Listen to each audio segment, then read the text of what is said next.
The Pittsburgh Steelers facing their second loss of the season this past weekend, and it coming down to, once again, those final minutes of the game. Yeah, now they hit the road to Las Vegas where they take on the Raiders. Let's hit it.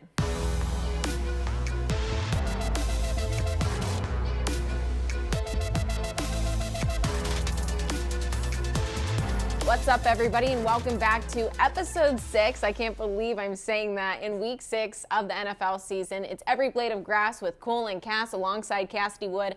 I'm Suzie Cole, and unfortunately, the Steelers suffering their second loss this past weekend to the Dallas Cowboys, 20-17, and once again, just beating themselves, basically, Cassidy. I mean, we look at the statistics, 445 to 222 total yards in favor of the Cowboys.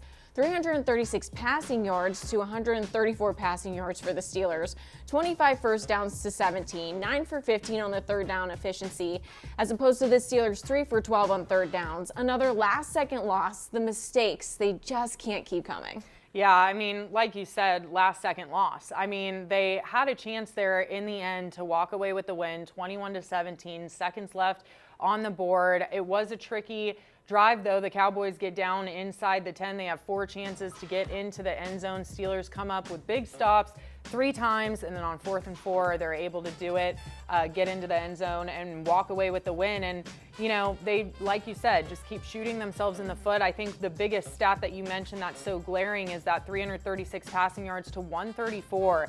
That's more than double the amount of passing yards. Now, granted, a lot of those were tallied up because there were some splash plays that Dak did have that created that 336 passing yards. There was a 48-yard pass to his tight end in that second half. So granted, like a lot of those yardage, a lot of that yardage is coming from like just a couple plays, but still just very glaring mistakes. We can look at a bright spot for the Steelers, though, on Sunday. TJ Watt getting that 100th career sack, just 8 years into his NFL career, becoming the second fastest player in NFL history to reach that feat. Yeah, and third fastest player to do it since, I believe, the early 1980s, before his 30th birthday, which is on Friday, so super exciting. His brother, J.J. Watt, tweeted immediately, "Welcome to the 100 sack club." So both Watts are now part of that 100 sack club, and it was really cool to see him reach that milestone. Of course, TJ going to be able to add to that sack total come this weekend and continue to near JJ's total as well. Yeah, most definitely. I mean, against the Raiders, he's historically had solid performances. Last time they faced each other, he finished with 2 sacks, 3 quarterback hits, and 2 TFLs. So he should add to that roster, or that what am I trying to say? His resume. Oh my gosh, I could not think of that word. Add to the resume this weekend in Vegas. Now, looking ahead to this week against the Raiders, a lot going on with this week. Before we get into the injuries, before we get into the quarterback situation, let's talk about George Pickens. This week at practice, being kept a little fresh, according to head coach Mike Tomlin. Yeah, so we did see GP come out there on Sunday, had some questionable eye black on his face, and then he wasn't really on the field much. There were 17 wide receiver sets that were used in that game, and he was only in one of them. So 16 times on 16 different plays, it was Calvin Austin and Van Jefferson. He wasn't even on the field. So I think that's pretty incredible. And here's Mike Tomlin's excuse as to why. It's just a snap management thing and an effort to be more productive. In today's game, regarding analytics, we do it across a lot of positions, particularly when you look at the totality of a 17-game schedule. I'd imagine Cam Hayward, for example, is playing less snaps than he has, just trying to grow and trying to get optimum productivity among some individuals and going about the best means of doing so. So clearly some question marks there with George Pickens going into Sunday's game, but also on the defensive side of the game for the Steelers now. We've seen the O-line being hit hard with injuries, but now the injuries have started to plague the defense. Yes, that outside linebacker room is hit hard. Alex Highsmith didn't play on Sunday. He's not going to play this Sunday. And Nick Herbig, unfortunately, is looking like he'll be out this Sunday. He left that game against the Cowboys with that hamstring injury, and he was balling out up until that point. He had 2 sacks, he had a fumble recovery. It was just so exciting seeing him and TJ Watt. They were a dynamic duo on Sunday, and to see him go out with that injury, I was a little worried there that it might be a head injury because it looked like he was going into the concussion tent, but thankfully it's a lower extremity injury, and hopefully he won't be out too long. I do know that the Steelers brought in 2 new linebackers today to start practicing with them. So hopefully they'll get some new additions in there that can kind of help out, but just such big losses on that side of the ball. And then on the offensive side, the running back room is still hurting. We mentioned last week Jalen Warren, Cordarrelle Patterson are out, and they're going to be out again this weekend. So it's looking like it's going to be up to Najee Harris and Aaron Champlin again to run that ball. So will be very interesting. And I think the biggest question mark headed into this week is, will it still be up to Justin Fields at the quarterback position with the news that came out about Russell Wilson earlier this week at practice? Yeah, Coach Tomlin said that Russ is going to have participated in the most he's ever done. He's going to be a full participant in practice come Wednesday. So it'll be very interesting to see him out there and what ends up happening with that decision. But here's what he had to say. He's at the point of health now where we can work on a Wednesday without restrictions, and so we'll do so. He'll get reps with the second unit as to not disrupt Justin's preparation, and then we'll see where all of that leads us as we push through the week. So like Coach Tomlin said, Russ will be participating the most, but the interesting thing is what he did not say. For the past 5 weeks, he said we're preparing for this game with Justin Fields as our starter, and he did not say that. So again, another thing he always says is we're going to let the week play out and reassess him as we get closer to game time. So it'll be very interesting. Suzie, I do want to know what you're thinking. Do you think that Justin Fields, A, will start this game, and then B, do you think there's a chance that Russell Wilson will get into the game? I do think that Justin Fields starts this game. I don't believe that Mike Tomlin just rips him out of there after 2 games, because I do think that, yes, they've lost and they can't really get the offense going for the entirety of the game right now, right? The Steelers can't. However, Justin Fields has done whatever he can for this team. He showed it with his run game, right? I don't think that you just take the opportunity away from him unless he completely goes out there and fails against Las Vegas. Now, if he finds himself in a lot of trouble or the offense just can't get a rhythm, then maybe that's when you try Russell just to shake things up. Yeah, I'm right alongside you. I think that's exactly what's going to happen. I think it would just do too much to his confidence if they sat him right now, and it would harm them in the long run a lot more, and it wouldn't be an easy, quick fix like some fans might think. I think it would harm them in the long run for sure. But it'll be interesting to see if Russell Wilson gets out there on Sunday. Well, welcome to Halftime, where we talk about something fun that's maybe outside of the white lines. And this last Friday night, the Steelers had a very fun event. Yeah, it was still in the limelight for them. Yes. Prime time type of night, just like Sunday night against the Dallas Cowboys, except this time it was on the runway for the 50th Steelers-style fashion show. And our friend Mary Hours usually you see her doing weather, while she was out and about checking out this fashion show on Friday night, and she took us on a little tour. Check it out. Hey there, Cassidy and Suzie. Thank you so much for having me on your show. I know a lot about the weather. It's a gorgeous night for the Steelers style fashion show, and I want to walk you through just a little bit of what everyone had to offer today. So just take a look down the runway. All of the families, they came here, all the Steelers players, they were in their best style, and this is where it starts. And then inside is where the party begins. So really, everyone is just getting ready. This is the biggest, most anticipated event of the year.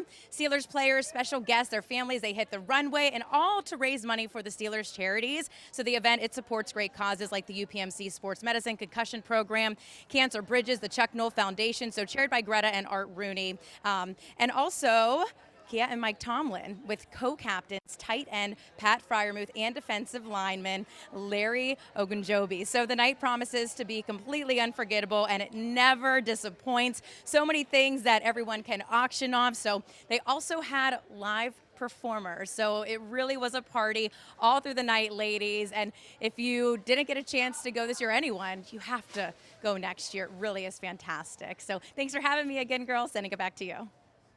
And speaking of the limelight and icons, Cassidy, you had a run-in with an international icon at the Steelers game on Sunday, the one and only Snoop Dogg. You got to break it down for us. Yeah, Suzie, it was honestly incredible. I kept saying if you told high school Cass that she was meeting Snoop Dogg, she wouldn't believe you because, I mean, I grew up on the West Coast. I'm a California girl. And so he was a legend when I was in high school and in college too. And obviously, you know, he does a lot of stuff with NBC and seeing him out there.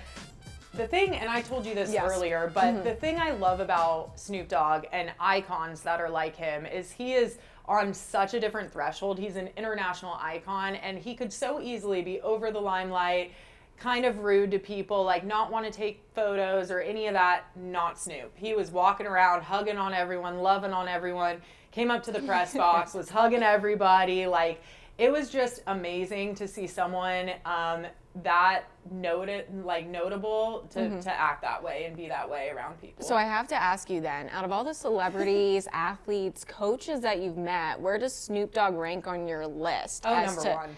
Okay. I would have to like really think about it to give you a solid answer, but right now off the cuff, maybe because it just happened, but number one. It was such an incredible I was going to say, like, you know, I'm trying to even think of a celebrity like Snoop Dogg that I've met, and I have not met anyone of that caliber, I guess is like how we should put it. Yeah. Yeah, that's pretty incredible. Yeah, shout out to Martha. You have a great best friend because him and Martha Stewart. Love it. Love it. And now it's time for CC's 3 keys of the game for the Steelers against the Raiders on Sunday afternoon at 4 p.m. Eastern time. And the first one, Cassidy, got to be managing third down better. Not just offensively, not just defensively, but on both sides of the ball. Defensively alone, between the Colts and the Cowboys losses, the Steelers were 17 for 30 on third down stops, allowing a success rate of 56%. Yeah, and 9 of 16 of those were on third and long. So, or they've stopped them 16 of those were third and longs, and they stopped them 9 times. That's not good. It is not good. It's almost 50% on the defensive side. On the offensive side, they can only convert 3 of their 12 third downs. That's worse than 50%. So on the defensive side, they're around 50. On the offensive side, they're even worse than 50. So definitely fixing those third downs on both sides. For the second key, we got using your tightest end. Of the 5 passing touchdowns by Justin Fields this season, 4 of them have been to tight ends. Yes, that is true. Pat obviously collecting 2. It's kind of an unfortunate stat there. Pat has not been able to get into the end zone for the past 4 years. He finally does it last weekend and they lose, and then he does it again on Sunday and they lose. So really unfortunate for him, but a bright side that he is racking up touchdowns right now. Yes, that one outlier is Calvin Austin, wide receiver, but 4 of the 5 tight ends. So use him more and use Darnell Washington more. The dude is over 7 feet tall. He's hurdling people over people. Use him more.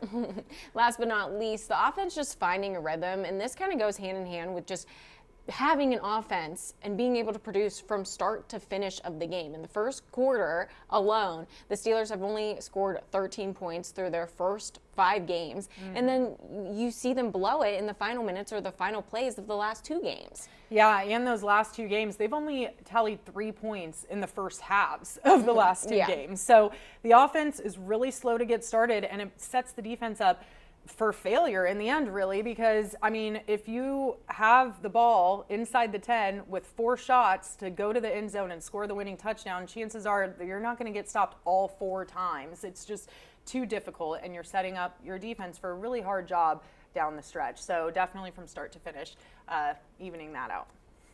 We're back with my favorite time of the week, because it's the one time of the week that I'm actually wrong. I'm right about everything else other than this segment here. You're right about everything in life. Everything in life except the fourth quarter and every blade of grass every single week. I mean, come on. I will say this. You picked the Cowboys last week. Granted, you gave them 30 points. You did pick the Cowboys, and I picked the Steelers. So you at least were on the winning side of that. Thank you. We thought it was going to be a lot higher scoring than it was, but yeah, but you know, here we are. I at least got a Cowboys win. So if you did listen to that, You're welcome. I know it was all me. The Steelers are a favorite at 3.5 this week, and the over-under is set at 36.5. I do like the Steelers winning this game, just because I feel like the Raiders are a middle-of-the-pack kind of team, and I feel like the Steelers are above that. However, I'm going the under with a final score of 24-10, just because the Steelers have only hit the over on a game once this entire season. Yeah, and I agree with you. I think in the same breath, not only are the Raiders kind of a middle-tier team, but also the Steelers are coming off of 2 losses. They're not going to want to be staring at 3 losses in a row. That's going to change the trajectory of their entire season. That coaching staff doesn't want it. Those players don't want it. The front office does not want that to happen. So I think no matter what, the Steelers are going to try to walk away with a win. So I definitely have the Steelers winning this one. I'm going to go even more under than you, though. Oh, wow. I'm thinking 17-9. I just think both of these offenses really can't really get anything going. I mean, on the Raiders side of things, they haven't even named a starting quarterback either yet this week. So it's just going to be very interesting to see any kind of offense out there on Sunday. Anytime touchdown scores. Go. I'm going to have to go with Aaron Shamklin. Okay. I know that sounds crazy, but Aaron Shamklin was in the game a lot on Sunday. Najee seemed to have kind of limited reps, and in marquee moments, like out there on 3rd down, they were throwing Aaron Shamklin in there. So I'd like to see a Shamklin touchdown. Okay, what about you? I'm picking 2 different ones, just like I did last week. Cheating. Why is that cheating? No, it's smart and strategic, and I know that people pick these every week, okay? So I'm just helping the people out back at home. I'm going Justin Fields on the run, because like I said, Shocking. Yeah, shocking. First of all, he has every single one of the Steelers rushing touchdowns. Okay, right so now. yeah, I'm sorry. Like I said last week, if he gets in the red zone, then he can't find his first option, he's taking it in. Yeah. He's taking it. If I see it in the air, I'm picking Moose. That's what I'm going with. That's crazy. 3 weeks in a row. Oh my gosh. Bold predictions Those odds are going to be nuts, Sue. So for your sake, I hope you win, because that would be crazy. That would be crazy. But at the end of the day, the Steelers just need to go to Vegas, need to pull out a win. These last 2 weeks were just not acceptable, and hopefully on the defensive side, that linebacker room, they can get things figured out, and hopefully the offense can get something going early. 4 p.m. on Sunday, the Steelers are taking on the Las Vegas Raiders. You can watch along with us. Go ahead and tweet at us, #EBOG, and we'll see you next week. See ya.